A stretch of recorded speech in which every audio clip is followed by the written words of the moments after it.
네, 오늘 일부 예배 나오신 성도 여러분을 주님의 이름으로 환영하고 축복합니다. 손을 들면서 서로 인사하겠습니다. 주 안에서 사랑합니다. 사랑합니다. 우리 영상 예배 드리신 성도님들도 사랑합니다. 축복합니다. 네, 오늘 주시는 하나님 말씀을 봉독합니다. 구약 성경 이사야 11장 1절에서 10절까지의 말씀입니다.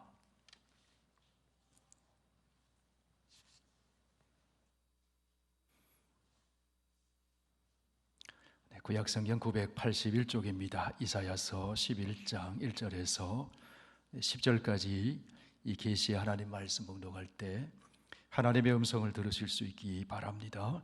이새의 줄기에서 한 싹이 나며 그 뿌리에서 한 가지가 나서 결실할 것이요 그의 위에 여호와의 영 곧 지혜와 총명의 영이요 모략과 재능의 영이요 지식과 여호와를 경외하는 영이 강림하시리니 그가 여호와를 경외함으로 즐거움을 삼을 것이며 그의 눈에 보이는 대로 심판하지 아니하며 그의 귀에 들리는 대로 판단하지 아니하며 공의로 가난한 자를 심판하며 정직으로 세상의 겸손한 자를 판단할 것이며 그의 입의 막대기로 세상을 치며 그의 입술의 기운으로 악인을 죽일 것이며 공의로 그의 허리띠를 삼으며 성실로 그의 몸의 띠를 삼으리라. 그때에 이리가 어린 양과 함께 살며 표범이 어린 염소와 함께 누우며 송아지와 어린 사자와 살찐 짐승이 함께 있어 어린아이에게 끌리며 암소와 곰이 함께 먹으며 그것들의 새끼가 함께 엎드리며 사자가 소처럼 풀을 먹을 것이며 젖 먹는 아이가 독사의 구멍에서 장난하며 젖된 어린아이가 독사의 굴에 손을 넣을 것이라. 내 거룩한 산 모든 곳에서 해됨도 없고 상함도 없을 것이니 이는 물이 바다를 덮음같이 여호와를 아는 지식이 세상에 충만할 것임이니라. 그날에 이새의 뿌리에서 한 싹이 나서 만민의 기치로 설 것이요 열방이 그에게로 돌아오리니 그가 거한 곳이 영화로우리라. 아멘. 아버지 하나님, 오늘 하나님께 예배드릴 수 있는 것 하나님의 사랑의 증거인 줄 믿습니다. 예배의 감격이 넘치고 말씀을 듣는 기쁨이 넘치게 하여 주시옵소서. 예수님 이름으로 기도하옵나이다. 아멘. 네, 오늘 우리가 대림절 둘째 주일을 맞이하고 있습니다. 대림절인 그리스도가 오시는 삶에 우리의 삶에 오시는 사건을 사모함으로 기다리는 절기입니다. 그리스도가 우리의 삶의 자리에 오시면 어떤 일이 일어날까? 기대감을 가지고 설레는 마음으로 기다리는 절기입니다. 교회력에 따르면 1년의 교회의 절기는 크게 두 사이클로 구분할 수가 있습니다. 하나는 크리스마스 사이클입니다. 대림절과 크리스마스와 그 다음에 주현절입니다. 그리고 또 하나의 사이클은 이스터 사이클입니다. 사순절과 부활절을 지나서 성령 감림절로 이어지는 그런 절기를 우리가 지킵니다. 이 절기는 우리의 모든 삶이 예수님께 집중되는 겁니다. 그리고 우리의 삶에 하나님 베푸신 은혜가 얼마나 놀라운 은혜인지 그것을 생각하고 묵상하고 그 주님의 우리 곁에 오심을 사모하는 것이 그 절기의 의미입니다. 교회력에 따르면 대림절은 하나의 마지막을 보내는 절기가 아니라 한 해를 맞이하는 첫 번째 절기입니다. 그리스도의 오심과 다시 오실 그리스도를 기다리며 우리는 소망 중에 성탄절을 준비하고 또 새해를 맞이하는 것입니다. 대림절은 문제와 고통으로 가득한 세상에서 하나님의 임재를 기다리는 절기간입니다. 성도 여러분, 그리스도가 우리의 삶에 찾아오시면 어떤 일이 일어날까요? 그리스도가 이 땅에 오시면 이 세상에는 어떤 일이 벌어질까요? 오늘 본문을 보면 그리스도가 오시면 하나님이 창조하신 창조세계 질서가 회복되고 평화의 세상이 이루어질 것이다. 그렇게 말씀을 합니다. 그러면 그리스도로 오시는 그분이 어떤 분이시냐 하는 것이죠. 바울이 전한 복음의 말씀인 로마서를 보면 예수 그리스도에 대해서 이렇게 증언을 합니다. 이 복음은 하나님이 선지자들을 통하여 그의 아들에 관하여 성경에 미리 약속하신 것이라. 그의 아들에 관하여 말하면 육신으로는 다윗의 혈통에서 나셨고 성결의 영으로는 죽은 자들 가운데서 부활하사 능력으로 하나님의 아들로 선포되셨으니 곧 우리 주 예수 그리스도시니라. 성육신하신 메시아 예수 그리스도는 육신으로는 다윗의 혈통에서 나셨다. 신약 성경 로마서에서는 그렇게 증언을 해줍니다. 그래서 오심을 예언하는 오늘 본문 구약 성경 이사야 11장을 보면 이렇게 말씀을 합니다. 오늘 본문 1절을 보십시오. 이새의 줄기에서 한 싹이 나며 그 뿌리에서 한 가지가 나서 결실할 것이요. 10절 말씀을 보시기 바랍니다. 그날에 이새의 뿌리에서 한 싹이 나서 만민의 기치로 설 것이요 열방이 그에게로 돌아오리니 그가 거한 곳이 영화로우리라. 이새의 줄기에서 한 싹이 난다. 이새의 뿌리에서 한 싹이 난다. 성경은 그렇게 말씀을 합니다. 여러분, 이새는 어떤 인물입니까? 이새는 바로 다윗의 아버지죠. 이새의 줄기에서 한 싹이 난다는 것은 육신적으로는 예수 그리스도께서 이새의 아들 다윗의 자손으로 이 땅에 오신다는 것입니다. 이새의 뿌리에서 한 가지가 난다는 것은 예수 그리스도가 사실은 이새보다도 더 앞선 뿌리가 되시고 근본이 되시는 창조주 하나님이심을 나타내는 말씀입니다. 그래서 요한계시록 22장에서 예수님은 친히 이렇게 말씀을 하십니다. 나는 다윗의 뿌리요 자손이니 곧 광명한 새벽 별이라. 이사야 선지자를 통해서 하나님께서는 이새의 뿌리에서 한 싹이 나서 장차 열매를 맺게 될 것이라고 말씀을 합니다. 그러면 그리스도의 오심을 이야기했던 그 이사야가 살던 그 시대적인 상황은 어떤 상황이냐 하는 것입니다. 그 시대적인 상황에 비추어서 말씀을 해주십니다. 여러분, 이사야가 살던 시대는 어떤 시대였습니까? 이사야가 예언하던 그 시대는 이스라엘이 남과 북으로 분단된 절망적인 시대였습니다. 마치 우리 한민족처럼 남과 북으로 분단되었습니다.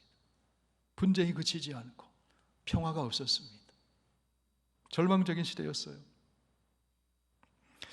북이스라엘의 베가 왕과 그 아람의 르신 왕은 그 당시에 초강대국 아수르와의 전쟁을 앞에 두고 있었습니다. 그래서 두 나라는 이사야의 조국인 남유다를 전쟁에 끊임없이 끌어들이려고 합니다. 그리고 예루살렘을 향해 진격해 오고 있었습니다. 남유다의 아하스 왕은 공격해 오는 동맹군에서 벗어나기 위해서 아수르의 종이 됩니다. 강대국 아수르의 종이 됩니다. 오늘 보면 바로 앞에 나오는 이사야서 10장 34절을 보면 아수르를 일컬어 빽빽한 숲과 같다 그렇게 얘기를 해요. 듬성듬성 있는 나무 몇 그루 있는 그런 산이 아니라 나무로 꽉 들어차 있는 빽빽한 숲과 같은 강대국이라는 거예요. 여러분, 나무로 빽빽한 숲을 생각해 보세요. 비바람이 불어도, 웬만한 바람이 불어도 나무가 빽빽한 숲은 끄덕하지 않습니다. 아수르의 강대함이 그런 모습이었다는 것이에요. 그런데 하나님께서 그 빽빽한 숲을 하나님이 베어버리시겠다 말씀하세요. 하나님의 위력으로 아수르의 강대함을 꺾으시고 하나님의 언약 백성 유다를 회복시켜 주시겠다 말씀해요. 세상의 군사력과 권세가 아무리 강해 보여도 하나님의 위력 앞에는 다 꺾이게 된다는 것이죠. 아수르가 빽빽한 숲과 같다면 유다는 어떤 모습일까요? 오늘 보면 1절의 말씀은 유다의 모습을 또한 보여줍니다. 이새의 줄기에서 한 싹이 나며 그 뿌리에서 한 가지가 나서 결실할 것이요. 이새의 뿌리에서 한 가지가 난다는 표현에서 지금은 뿌리만 빼고 나무가 다 잘려나간 그런 모습, 그것이 유다의 모습이라는 거예요. 하나님의 언약 백성의 모습이었다는 것입니다.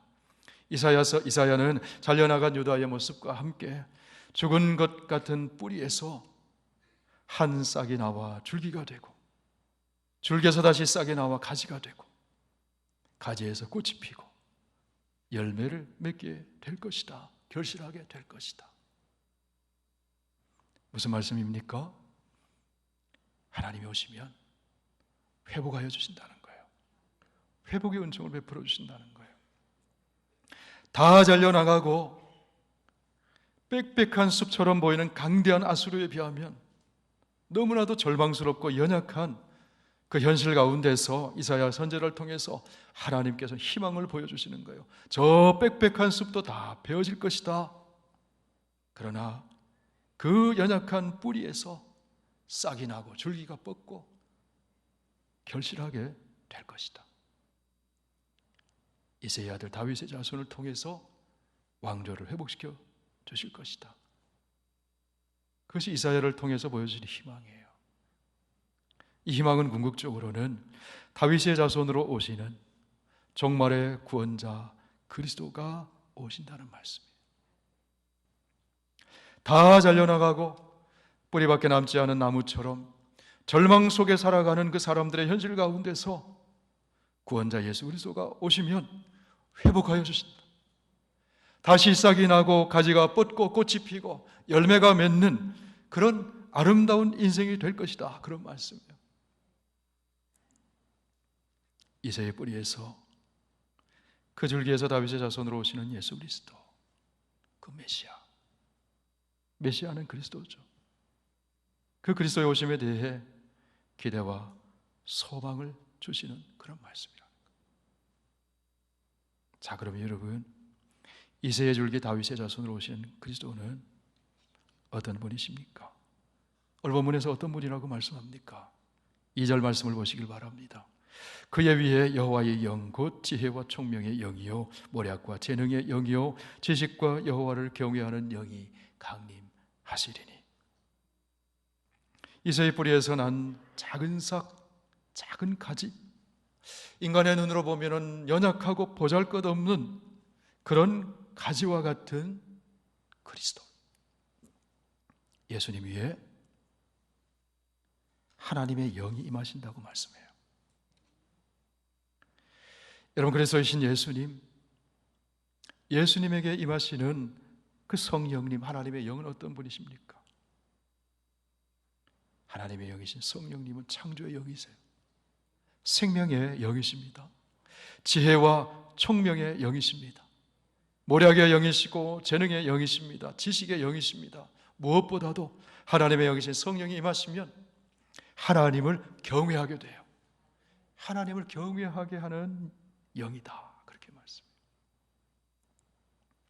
다윗의 자손으로 오시는 예수 그리스도는 하나님의 영이신 성령으로 가득하신 분이에요. 나실 때부터 성령으로 잉태하셨어요.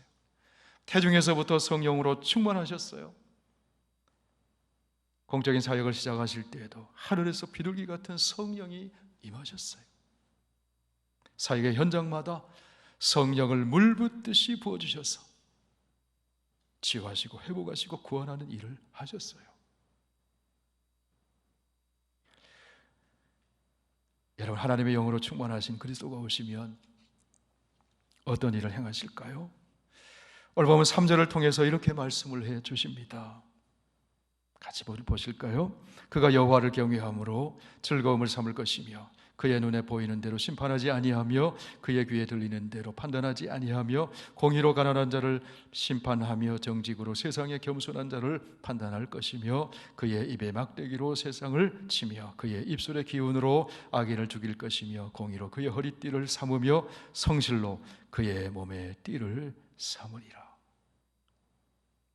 하나님의 영이 이새 줄기에 나신 다윗의 자손 예수 그리스도 위에 임하시면 하나님을 경외함으로 즐거움을 삼는다.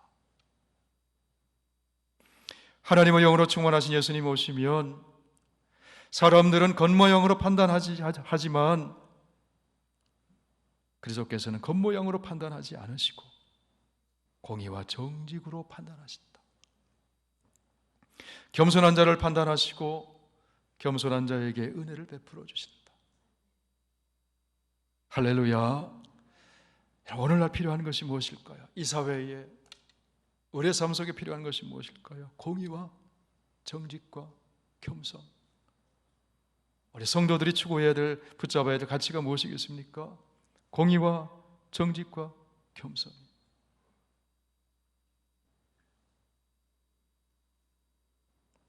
공의와 정직과 겸손은 예수님이 보여주신 삶의 모범이었습니다.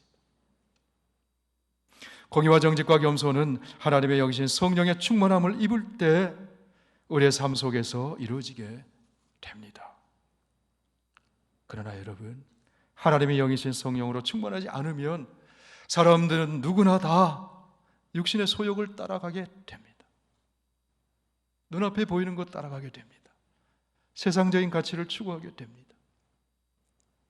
육신의 정욕과 안목의 정욕과 이생의 자랑을 추구하면서 하나님 중심이 아니라 자기 중심적인 삶을 살게 됩니다. 그런데 여러분, 그런 것은 다 풀처럼 시들고 꽃처럼 떨어지고 죽고 썩어지는 것이다 하는 거예요. 하나님의 영이신 성령의 충만함을 받아서 하나님의 뜻대로 사는 것만이 시들지 않고 영원한 것이다 하는 말씀이에요. 이 사실을 요한일서 2장에서 사도 요한은 이렇게 말해줍니다. 이 세상이나 세상에 있는 것들을 사랑하지 말라. 누구든지 세상을 사랑하면 아버지의 사랑이 그 안에 있지 아니하니 이는 세상에 있는 모든 것이 육신의 정욕과 안목의 정욕과 이생의 자랑이니 다 아버지께로부터 온 것이 아니요 세상으로부터 온 것이라. 이 세상도 그 정욕도 지나가되 오직 하나님의 뜻을 행하는 자는 영원히 거하느니라. 사랑하는 성도 여러분, 그리스도의 오심을 기다리는 이 대림절에 예수님처럼 하나님의 영으로 충만해지시기를 바랍니다. 지혜의 영으로, 총명의 영으로, 지식의 영으로, 하나님을 경외하는 영으로 충만해지시길 바랍니다. 그리하여서 지극히 선한 것을 분별하며 하나님의 뜻을 따라서 공의와 정직과 겸손의 삶을 살아가는 저와 여러분 되시길 바랍니다. 그것이 주님의 오심을 기다리는 성도의 자세라는 거예요. 자, 그럼 여러분, 그리스도가 오셔서 다스리시면 어떤 세상이 도래할까요? 그리스도가 오셔서 정직과 공의로 다스리시면 평화가 돌아오게 돼요. 공의의 열매가 평화입니다. 모든 것이 하나님 앞에서 질서 있게 제자리를 잡는 것,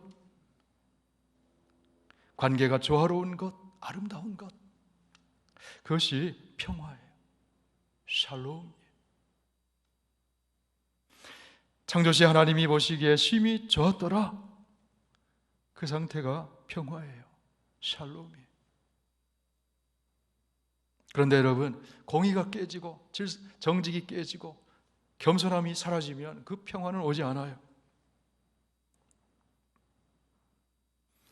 공의가 깨지면 원망과 다툼과 혼란이 초래됩니다. 지금 세상이 그렇습니다. 공의가 깨지니까, 정직하지 않으니까, 겸손하지 않고 교만하니까 혼란이 와요. 공의 안에는 사랑이 들어있어요. 사랑하는 마음이 있어야 공의롭게 행할 수 있습니다. 공의는 사랑이 사회화된 것입니다. 공동체화된 것입니다.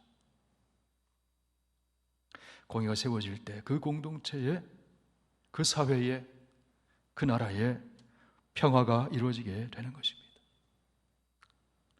이사야 32장 17절에서 말씀합니다. 공의의 열매는 화평이요 평화요 공의의 결과는 영원한 평안과 안전이니라. 공의가 세워지면 평화가 임한다. 그렇다면 성도 여러분, 평화로운 세상은 어떤 모습일까요? 주님께서 오셔서 정직으로 다스리시고 공의로 다스리시고 겸손한 자를 판단하시는 그 평화로운 세상은 어떤 모습을 띠고 있을까요? 오늘 본문 6절 이하에 보면 평화로운 세상의 모습을 이렇게 묘사를 합니다. 그때에 에리가 어린 양과 함께 살며 표범이 어린 염소와 함께 누우며 송아지와 어린 사자와 살진 짐승이 함께 있어 어린아이에게 끌리며 암소와 곰이 함께 먹으며 그것들의 새끼가 함께 엎드리며 사자가 소처럼 풀을 먹을 것이며 젖 먹는 아이가 독사의 구멍에서 장난하며 젖된 어린아이가 독사의 굴에 손을 넣을 것이라. 평화의 동산, 마치 에덴 동산의 모습 같지 않습니까? 하나님께서 이런 평화를 주신다는 거예요. 그리스도가 오시면 이런 평화를 회복시켜 주신다는 거예요.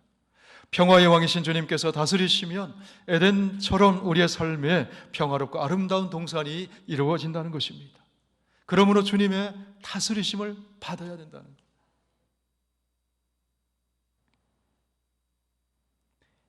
이 동산의 모습은 타락한 세상에서는 상상할 수 없는 세상이죠. 에리가 어린 양과 함께 살아요. 그 사나운 표범이 어린 염소와 함께 누워 있어요.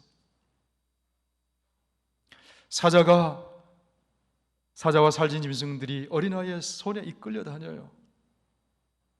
어린아이가 독사의 굴에 손을 넣어도 아무 상함이 없어요. 평화의 동산이죠.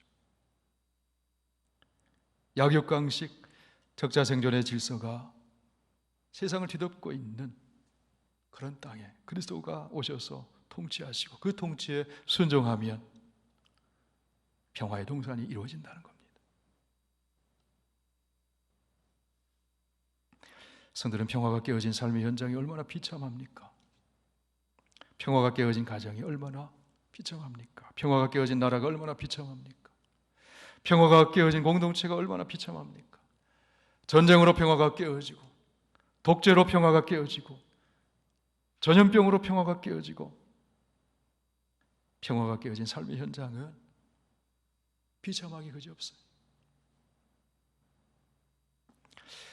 평화의 양 예수님이 그곳에 오시면 폐허가 된 그 땅도 상처로 찢긴 그 땅에도 평화가 임하게 되는 줄로 믿습니다. 이런 평화의 왕 그리스도가 오셔서 공동체를 다스리시면 어떤 일이 일어날까요?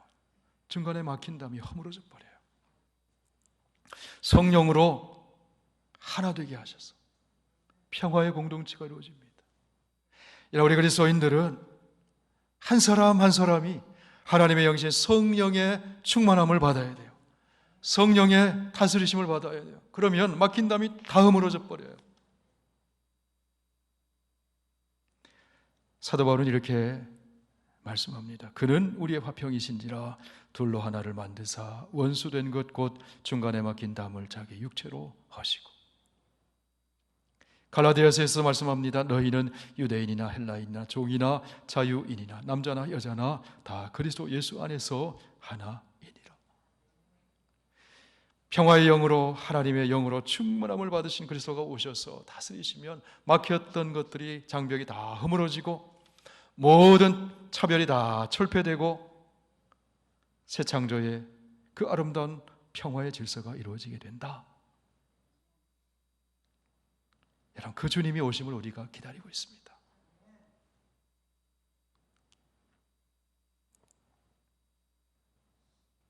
성도 여러분, 그리스도이신 예수님이 오시면 또 어떤 일이 일어나게 될까요?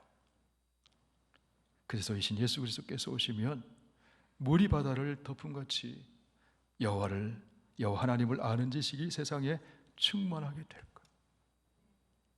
거예요. 그리스도가 오시기 전에는 하나님을 아는 지식이 부분적으로 알아요. 온전하지가 않아요. 그러나 하나님을 온전히 보여주시는 하나님의 본체가 되시는 그리스도가 오시면 하나님을 아는 지식이 세상에 충만해지게 돼요. 그 말씀 오늘 11장 9절에 나오는 말씀입니다. 내 거룩한 산 모든 곳에서 해됨도 없고 상함도 없을 것이니 이는 물이 바다를 덮음같이 여호와를 아는 지식이 세상에 충만할 것임이니라. 여러분, 예수님은 하나님을 보여주시는 분이에요. 하나님의 본체십니다. 근본 하나님이십니다. 그렇기 때문에 예수님을 만나면 하나님을 만나는 거예요. 예수님을 보면 하나님을 보는 겁니다. 예수님의 음성을 들으면 하나님의 음성을 듣는 겁니다. 예수님의 손을 붙잡으면 하나님의 손을 붙잡는 거예요. 예수님을 통해서 하나님을 알게 된다는 거예요.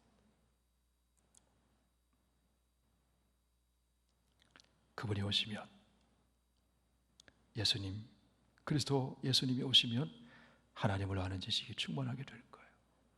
여러분, 우리가 예수 그리스도를 통해서 하나님을 알게 되었어요.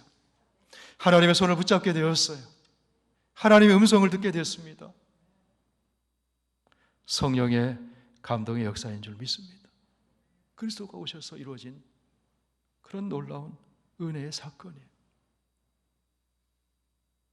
성도 여러분, 그리스도가 오시면 또 어떤 일이 일어날까요? 그리스도가 오셔서 함께 하시는 곳마다 영광스럽게 되어요. 10절 말씀 보시길 바랍니다. 그날에 이새의 뿌리에서 한 싹이 나서 만민의 기치로 설 것이요 열방이 그에게로 돌아오리니 그가 거한 곳이 영화로우리라. 이새의 뿌리에서 한 싹이 나서 만민의 깃발이 서는 날에, 깃발을 세우는 날에 열방이 그 깃발을 보고 그분에게로 나온다는 거예요. 흩어진 유대 백성들의 남은 자들이 그리스도기로 남아 다시 하나님의 언약을 이루어가는 그런 이야기.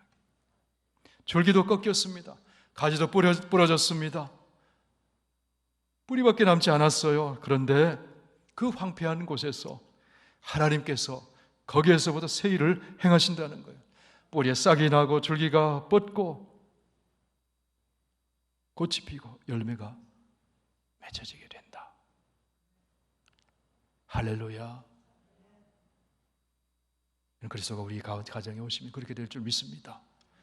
그리스도가 우리 교회에 오시면 그렇게 될 줄 믿습니다.